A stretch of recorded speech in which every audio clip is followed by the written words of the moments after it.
করি যে আমি একজন নারী, কিন্তু আজকে নারী সমাজের কি অবস্থা দেখেন।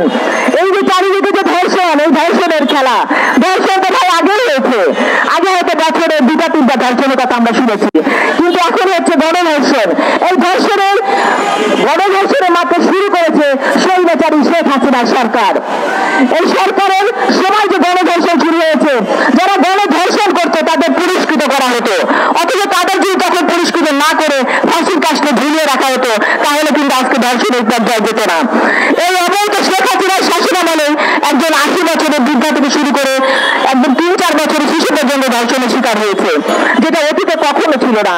এটা হয়েছে। আর নারী যে বৈষম্যের শিকার, তার প্রত্যক্ষ প্রমাণ আমাদের দেশ নেত্রী বেগম খালেদা জিয়া তিল করে বৈষম্যের শিকার করে মৃত্যু যন্ত্রণায় তিল করে কারাগারে পাঠিয়ে তাকে হাউস অ্যারেস্ট করে রাখা হয়েছিল, তাকে বিদেশের সুচিকিৎসা পর্যন্ত করতে দেওয়া হয় নাই। এই দেশ নেত্রী বেগম খালেদা জিয়া কে? তিনি হল দেশের সাবেক 3-3বারের প্রধানমন্ত্রী। তিনি দেশ নেত্রী বেগম খালেদা জিয়া জীবনে কোন নির্বাচনে বিরোধিতা করে পরাজিত হননি। তিনি একজন সাবেক রাষ্ট্রপ্রধানের স্ত্রী। তিনি আমাদের দেশ বরেণ্য নেতা তারেক রহমানের মা, আপসহীন নেত্রী, যিনি তার আপসহীন ভূমিকার জন্য তিনি তার সন্তানকে হারিয়েছেন, স্বামী হারিয়েছেন। আজকে আমি শ্রদ্ধার সাথে স্মরণ করছি বহুদলীয় গণতন্ত্রের প্রবক্তা, স্বাধীনতার মহান ঘোষক, বীর মুক্তিযোদ্ধা